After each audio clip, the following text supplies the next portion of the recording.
4장 23절에서 31절의 말씀입니다. 사도행전 4장 23절에서 31절까지의 말씀, 제가 가진 성경으로 신약 193페이지가 됩니다. 저와 여러분 한 절씩 교독하도록 하겠습니다. 사도들이 노임에 그 동료에게 가서 제사장들과 장로들의 말을 다 알리니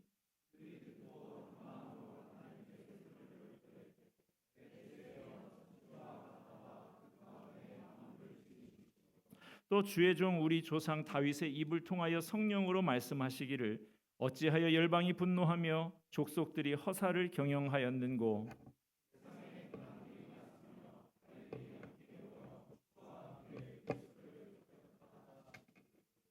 과연 헤롯과 본디오 빌라도는 이방인과 이스라엘 백성과 합세하여 하나님께서 기름 부으신 거룩한 종 예수를 거슬러 예정하신 그것을 행하려고 이 성에 모였나이다. 주여 이제도 그들의 위협함을 굽어보시옵고 또 종들로 하여금 담대히 하나님의 말씀을 전하게 하여 주시오며 손을 내밀어 병을 낫게 하시옵고 표적과 기사가 거룩한 종 예수의 이름으로 이루어지게 하옵소서 하더라. 같이 봅니다. 빌기를 다함에 모인 곳이 진동하더니 무리가 다 성령이 충만하여 담대히 하나님의 말씀을 전하니라. 아멘. 10여 년 전에 기도와 관련해서 희한한 사건이 보도된 적이 있습니다. 제주도에 살고 있는 50대 남자가 자기 집에 기도실을 만들었어요. 집안에다가 기도실을 만들 정도다라고 하면 믿음이 보통이 아니다라고 할 만하죠. 그런데 정작 자기는 기도하지 않았어요. 그 대신 당시에 8살, 9살이던 두 딸을 그 기도실에 들여보내서 기도하게 했습니다. 어린 두 딸이 원해서 그런 것이 아니고 딸들에게 특별한 영적인 훈련을 시키기 위해서 그런 것도 아니었어요. 자기 두 딸이 남달리 영험하다고 믿은 그 사람이 딸들의 기도를 통해서 경마에서 우승할 말을 미리 알기 위해서 시켰다는 것입니다. 아버지의 강요에 따라서 10살도 채 되지 않은 어린 두 딸이 매일 새벽부터 밤까지 하루에 7, 8시간을 기도실에서 우승할 경주말을 알게 해달라고 기도해왔고 우승말을 마치지 못하면 아버지로부터 호되게 매를 맞아야 했습니다. 5년 동안이나 그런 생활을 계속했다고 하니까 정말 어이가 없는 일이죠. 그 아이들이 입었을 상처를 생각하면 가슴이 아픕니다. 그 사람에게 기도라고 하는 것은 고작 우승말을 알아맞히기 위한 수단에 불과했습니다. 요행으로 우승말을 마치면 그날 기도는 응답된 것이고 마치지 못하면 응답받지 못한 기도가 되는 거예요. 그렇게 인간의 욕구를 성취하기 위한 수단에 불과한 것이 기도라면 그런 기도를 수십 년을 해도 기도하는 사람의 삶이 거룩하게 변화될 리가 없는 것이죠. 여러분, 우리의 기도를 한번 점검해 볼 필요가 있어요. 그 사람이 기도를 우승말을 마치기 위한 수단으로 삼았던 것처럼 우리 또한 기도를 우리가 목매고 있는 것을 얻기 위한 수단으로 여기고 있는 것은 아닌지요. 우리 아이 저 서울 관악산 밑에 있는 대학에 붙게 해주세요. 아니면 저 신촌이나 안암동이나 최소한 서울에 있는 학교에 가게 해주세요. 그리고 우리 남편 건강해서 돈 많이 벌어오게 해주세요. 혹시 우리 기도도 이런 종류의 것은 아닌가 하는 것입니다. 그 사람의 기도 그리고 우리의 기도에 본질적인 차이가 있습니까? 우리 기도에 응답해 주시지 않는다고 원망 불평하는 우리나 우승말을 알아맞히지 못했다고 딸들을 폭행한 사람이나 하나님이 보시기에 크게 다르지 않은 것은 혹시 아닌지. 이런 관점에서 오늘 본문은 기도가 무엇인지, 무엇을 위해서 기도해야 할 것인지 우리를 일깨워주고 있습니다. 며칠 동안 투옥되어서 위협과 신문을 받았던 사도들 베드로와 요한이 풀려나게 됩니다. 23절에 보면 석방되자마자 사도들은 지친 몸을 먼저 추스리려고 하지 않았어요. 동료에게 갔다 그랬습니다. 그들의 석방을 위해서 기도하던 동료 성도들이 모여 있는 교회로 갔다는 것입니다. 교회에 가서 뭘 했느냐? 제사장들과 장로들의 말을 다 알렸다 그랬습니다. 제사장들과 장로들이 사도들을 위협하면서 예수의 이름으로 말하지 말아라 라고 했다는 것을 성도들에게 다 알렸다는 거예요. 우리가 이 험한 세상에서 믿음을 지키며 산다는 것은 전투에 가깝습니다. 믿지 않는 사람들이 훨씬 더 많은 세상에서 무너지지 않고 믿음을 지키며 살아내는 것이 얼마나 힘들지 몰라요. 치열하게 일주일을 버티면서 살다가 일주일 만에 영적인 가족들을 만나게 되면 더없이 반갑고 기쁜 것이죠. 믿음이 통하고 말이 통하는 형제 자매들을 만나서 대화하다 보면 숨이 트이고 때로는 눈물이 왈칵 나기도 하는 것이 정상입니다. 베드로와 요한은 비록 피로가 극에 달했겠지만 자신들의 몸을 돌보거나 대책회를 하기보다는 성도들에게 기도 제목을 알리고 마음을 모아서 함께 기도하는 것을 더 중요하게 생각했습니다. 여러분, 교회에 오실 때마다 이런 사도들의 심정을 가지고 오시기를 바랍니다. 사랑방 모임을 통해서 순원들과 기도 제목을 나누고 마음을 모아서 함께 기도하는 공동체가 되기를 바랍니다. 사도들로부터 종교 권력자들에게 위협받았다는 보고를 다 들은 성도들은 전혀 위축되지 않았어요. 한 마음으로 하나님께 소리를 높여 기도하기 시작했습니다. 그 기도의 첫 마디가 뭡니까? 24절 봅시다. 대주제여 천지와 바다와 그 가운데 만물을 지은 이시요. 처음 교회 성도들이 감옥에서 나온 사도들로부터 생명을 위협받았다는 그런 보고를 듣고 한 마음으로 하나님 앞에 소리 높여서 부르짖어 기도하는데 그 첫 마디가 대주제여였어요. 대주제라는 말, 헬라어 원어로 보면 노예가 절대 권력을 쥐고 있는 주인을 부를 때 쓰는 용어예요. 우리식으로 하면 주인님하고 비슷한 그런 말입니다. 대주제여, 여기엔 이런 뜻이 담겨 있어요. 당시 로마 정부를 등에 업은 종교 지도자들이 권력을 가지고 아무리 윽박질러도 우리에게는 로마 황제와 비교할 수도 없는 절대적인 주인이신 하나님이 계시다, 이 말이에요. 올바른 기도는 하나님께 대한 올바른 인식으로부터 시작합니다. 험악한 세상을 살아가다 보면 자칫 편협해지기 쉽습니다. 눈앞에 있는 문제밖에 안 보여요. 내 문제가 이 세상에서 가장 심각한 문제 같아요. 여러분, 그럴 때 문제에서 잠시 한 발짝 물러나서 천지를 지으신 대주제이신 하나님을 묵상해 보세요. 내가 가진 문제보다 훨씬 크신 하나님이십니다. 삶의 현장을 살아가면서 수많은 선택의 순간, 갈등의 순간에 부딪힐 때마다 우리에게 처음 교회 사도들과 성도들처럼 대주제여 하는 고백이 있기를 바랍니다. 우리에게는 대주제가 계십니다. 온 천하 만물을 창조하시고 만물에 대한 절대 주권을 움켜쥐고 계신 하나님이 계십니다. 대주제이신 하나님이 우리와 함께 하시는 이상 이 세상 그 누구도 그 무엇도 두려울 것이 없습니다. 25절 26절을 보십시다. 또 주의 종 우리 조상 다윗의 입을 통하여 성령으로 말씀하시기를 어찌하여 열방이 분노하며 족속들이 허사를 경영하였는고 세상의 군왕들이 나서며 관리들이 함께 모여 주와 그의 그리스도를 대적하도다 하신 이로소이다. 자, 성도들이 합심해서 기도를 하는데요. 다윗의 시, 방금 읽은 이 부분이 다윗의 시편 2편을 인용한 것이죠. 다윗의 시를 묵상하면서 그렇게 기도하고 있어요. 우리의 기도는 말씀에 근거한 기도여야 합니다. 말씀과 기도가 바늘과 실처럼 항상 같이 해야 해요.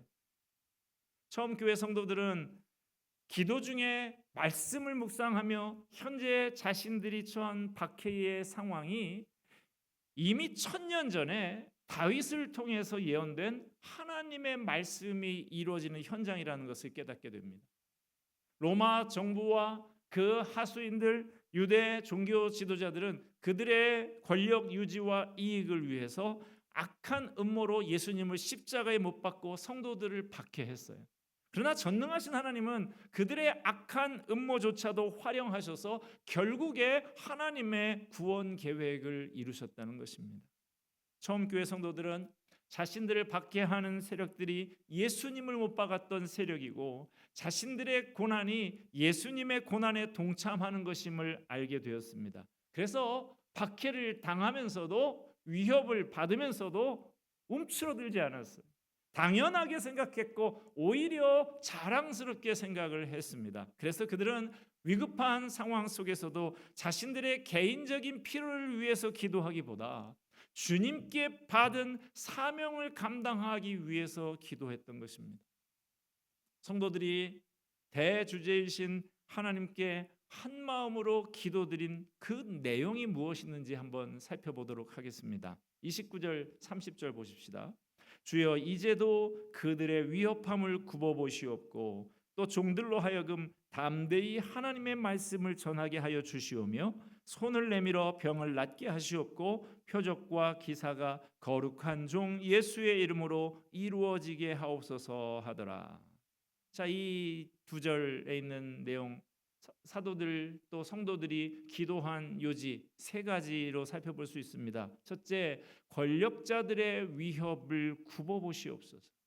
둘째로는 하나님의 말씀을 담대히 전하게 해주시옵소서. 셋째는 예수님의 이름으로 표적과 기사가 나타나게 하옵소서. 자, 첫째, 권력자들의 위협을 굽어보시옵소서. 그들이 저렇게 극악무도하게 날뛰면서 위협하지만 거기에 맞서서 용감하게 싸우는 우리를 살펴주세요. 이런 기도예요. 위협을 없애주고 고난을 없애달라는 게 아니에요. 박해에 맞설 수 있도록 능력과 지혜를 구하는 것입니다. 영적인 전투에서 적들의 공격이 극심하지만 물러설 생각이 없으니 도와달라는 것입니다. 한국 기독교가 140년이 넘는 세월을 지내오면서 한국의 토속적인 샤머니즘적인 문화의 영향과 배금주의와 물질 만능주의적인 사상이 뒤섞여서 복음이 너무나 혼탁해졌어요.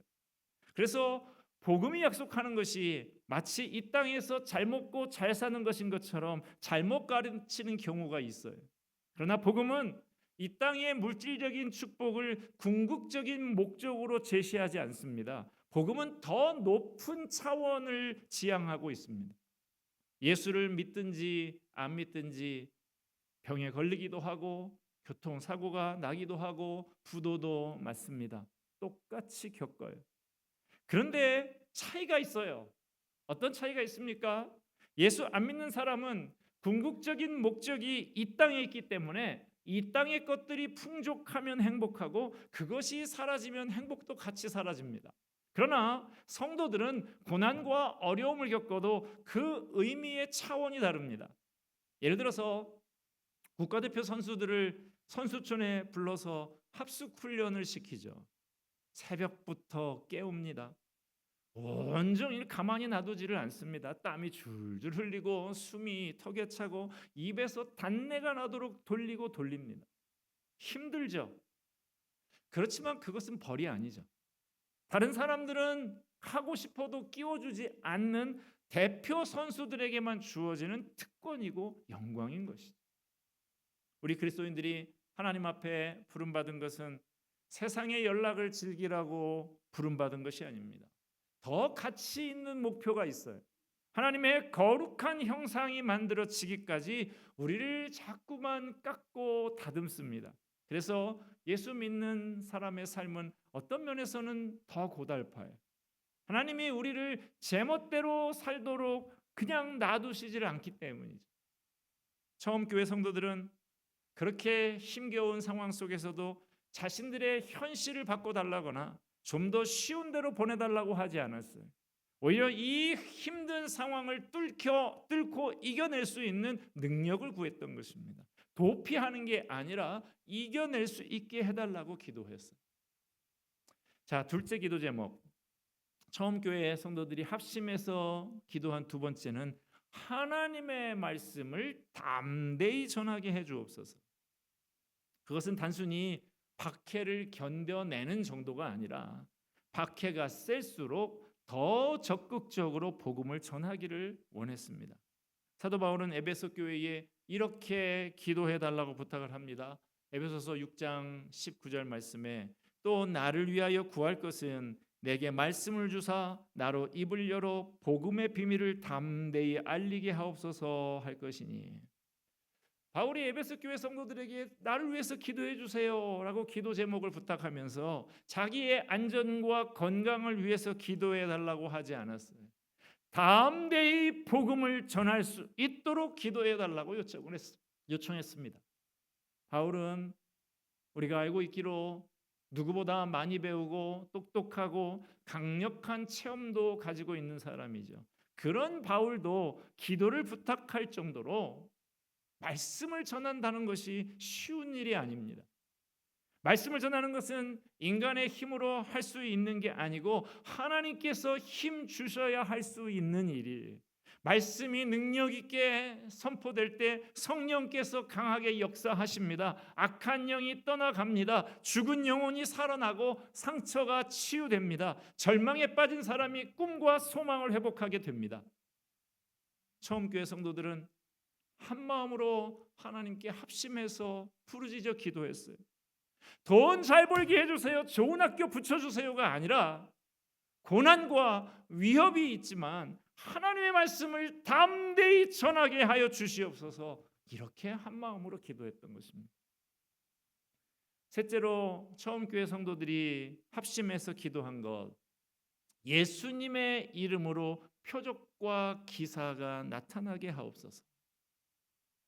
처음 교회가 생기던 시절에 하나님의 능력을 가시적으로 보여주는 기적의 사건들이 필요했습니다. 박해하고 있는 사람들도 부인하지 못할 눈에 보이는 증거가 필요했던 거예요. 기적이 일어나는 것도 필요합니다만은 그보다 더 중요한 것은 그 기적이 예수님의 이름으로 일어나는 거였어요.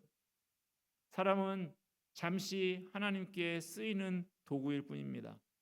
예수님을 팔아서 사람이 스타가 돼서는 안 됩니다. 처음 교회 성도들은 기적이 일어나기를 구하면서도 예수님의 이름을 전파하기 위해서 그 기적을 구했던 것입니다. 자, 성도들이 한 마음으로 소리를 높여서 기도한 결과가 어땠는지 31절에 나옵니다.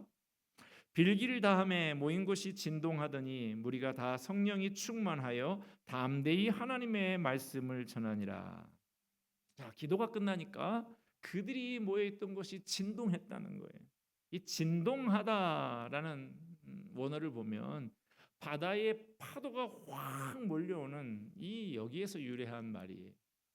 천지의 대주제이신 하나님께 자신의 삶을 온전히 의탁한 성도들에게 하나님께로부터 은혜의 파도, 능력의 파도가 힘차게 몰려왔다는 것입니다. 하나님의 능력의 손이 그들에게 임했어요.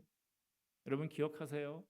성도들이 기도했다고 해서 그들을 둘러싸고 있는 가난과 박해와 위협이 사라지지 않았어요. 기도했지만 그들은 여전히 가난했고 한 마음으로 간구했지만 대적의 위협은 여전히 존재했습니다. 기도했다고 상황이 눈에 띄게 좋아진 것이 없어요. 그러나 천지의 대주제이신 하나님께 기도한 그들에게 둘러싸인 부정적인 상황은 더 이상 문제가 되지 않았습니다. 기도할 때 그들의 어려운 상황은 그대로였지만 대주제이신 하나님께서 그들을 금과 같이 새롭게 빚어주셨고 그들의 심령과 삶 속에 하나님의 은혜와 능력의 파도가 몰려온 것입니다. 그들을 둘러싸고 있는 어려운 현실, 가난, 핍박, 환난은 믿음의 길을 걷고 있는 그들을 결코 막을 수가 없었어요. 그들은 하나님과 더욱더 함께하게 되었습니다.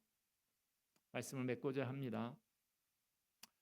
우리는 기도응답 그러면 병을 고침받고 좋은 학교에 들어가고 사업이 잘 되고 하는 그런 식의 것만 생각하는 경우가 많지 않았습니까? 그러나 처음 교회 성도들이 구했던 기도 응답은 달랐습니다. 그것은 어려움 속에서도 말씀을 전할 수 있는 담대함이었어요. 처음 교회 성도들은 개인적인 필요를 위해서 기도하지 않았고 말씀에 순종하기 위해서 기도했어요. 기도를 통해서 그들은 어떤 상황에도 말씀에 순종하는 삶을 살아갈 수가 있었습니다. 기도는 하나님을 향해서 퍼붓는 넋두리가 아닙니다. 내 요구를 들어달라고 떼를 쓰는 것도 아니에요. 자기 최면이나 수양도 아닙니다. 기도는 내 삶에 함께 하시는 대주제이신 하나님을 바라보고 그분의 음성에 귀를 기울이는 것입니다. 기도는 내 생각을 내려놓고 차원 높으신 주님의 뜻과 말씀에 순종하는 것입니다. 기도는 내 힘을 의지하지 않고 하나님의 은혜와 능력을 의지하는 것입니다. 대주제이신 하나님께서 지금 이 시간도 우리와 함께 하십니다. 내가 처한 상황이 내 계획이나 예상에 어긋나고 그렇다고 해서 그 상황을 회피하지 마시기를 바랍니다. 그 상황 속에서 하나님의 말씀에 순종하기 위해서 주님이 주신 사명을 완수하기 위해서 기도하십시다. 그때 우리의 삶에 하나님께로부터 은혜와 능력이 몰려올 것입니다. 그 은혜와 능력이 우리를 진정한 말씀의 사람으로 다듬어 갈 것입니다. 기도하겠습니다.